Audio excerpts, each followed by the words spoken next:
Magandang araw sa inyong lahat. Magandang umaga, magandang tanghali, magandang hapon, magandang araw sa inyong lahat. Saan man kayo naroon, magandang araw sa inyong lahat.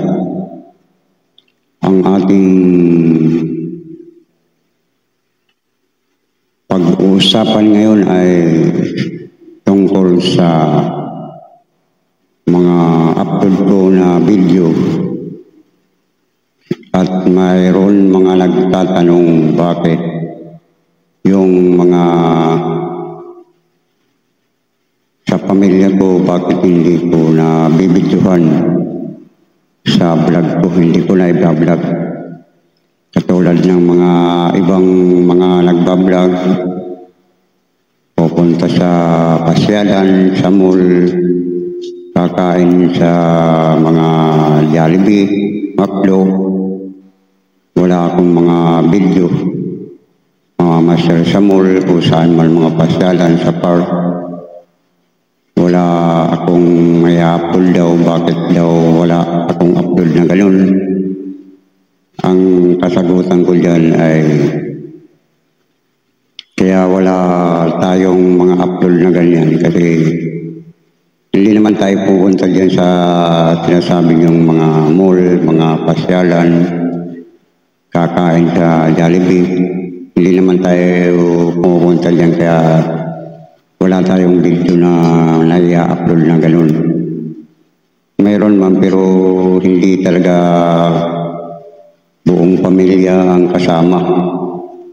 Maaaring dalawa lang, tatlo, pero yung sabihin na buong pamilya na kasama ko, parang hindi nga, wala nga akong mga upload na ganun sapagkat ang totoo talaga dyan ay hindi naman tayo talaga nagpupunta dyan sa mga lugar na yan na mga sinasabi na bakit wala akong upload sa mga kakain sa mga restaurant, mga kung saan man mga kainan na kasama ang pamilya. At saka kahit dito sa bahay, hindi ko na bibidyohan sapagkat hindi natin saklaw lahat ng mga minsan ayaw nila magpabidyo. Ayaw nilang mas sumama sa video kaya hindi natin mabibidyohan. Kaya yan ang meron kasi mga nagtatanong na bakit yung pamilya ko hindi ko mai-vlog. Sa akin, pamilya hindi mai-vlog pero sapagkat hindi naman lahat ng na gusto sumama sa video. Kaya yun ang aking masasabi saka tayo bago lang na vlogger. Mga isang taon pa lang siguro ako na nagbablog at hindi man tayo kalakihan ng kinikita dito pero kumikita na rin pero hindi ganun kalaki. Pagka nakikita nyo naman yung mga views ko, sa views pa lang, kung talagang marunong kayong tumingin sa views, kasi ang pagbablog nakalipindi rin sa views, sa watch hour.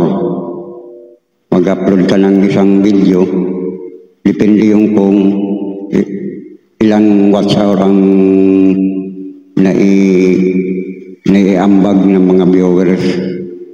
Katulad meron akong halimbawa 7 minutes na upload ay bawat isa inanood lang wala pang 1 minute.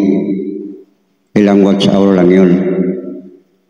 Kasi minsan hindi naman tinatapos panoorin kasi hindi naman nila gusto yung mga vlog ko kasi kung ano lang naman yung mga pinupuntahan ko.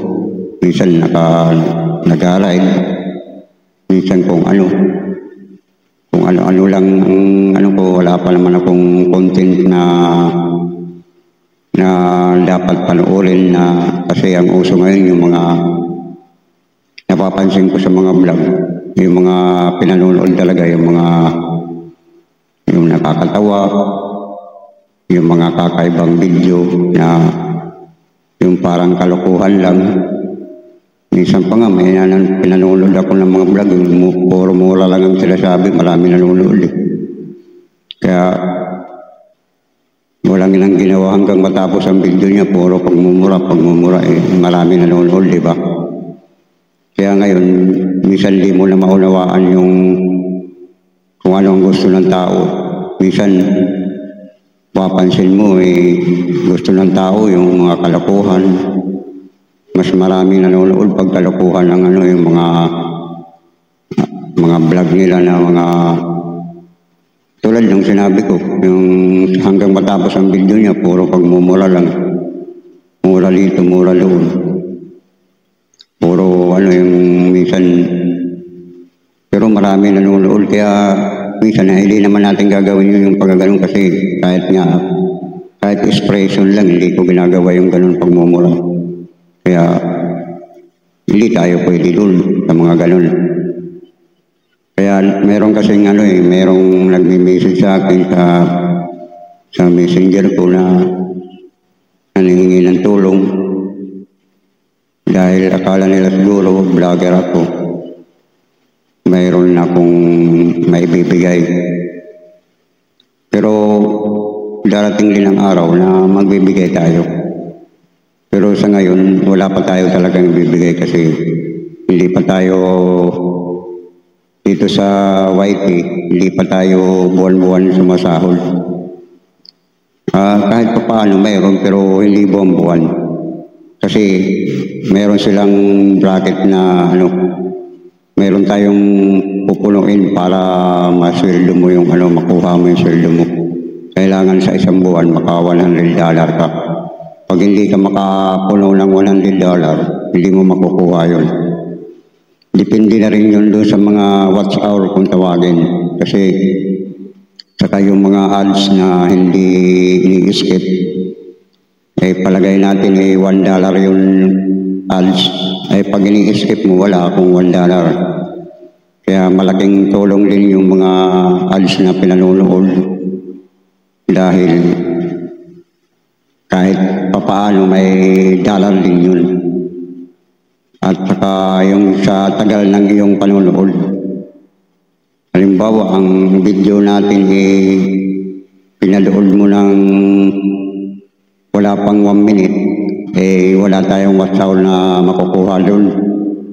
Wala tayong 0.0 pa yun. $0.0 pa yun. Wala pa tayong makukuha. Kailangan maka 3 minutes, 5 minutes kang manonood, meron tayong $0.1 yun. 0.1, ganyan. Kung ganun ang katagal, mga 5 minutes mo pinanonood, kung wala pang 1 minute, ni pinanonood mo, wala pa tayo dun, 0-0 pa tayo. Kaya nakalipindi rin sa viewers yan.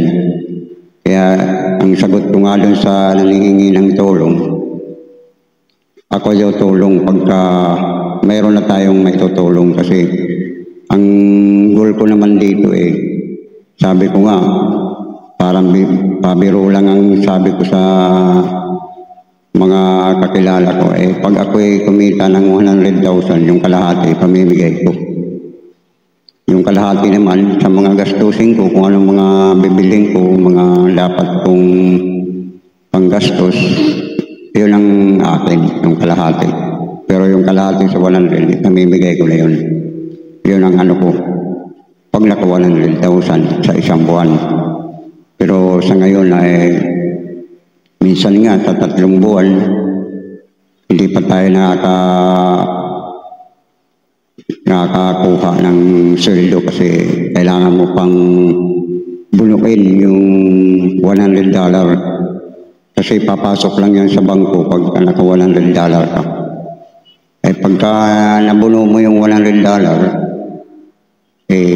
nasa 5,000 naman yun. Palagay natin 55 o 50 ang isang dollar, meron na tayo mga 5,000. Kaya malaking tulong na rin kahit papaano. At wala pa tayong masyadong content na yung mga, kasi mahirap kasi hulihin ng mga tao kasi pag nag-content ka, yun nga sabi ko, minsan meron marami umaabot ng milyon yung viewers, nagmumura lang hanggang matapos yung video. Puro mura lang, puro mura, parang puro galit lang. Puro parang nakikipag-away lang lagi, di ba?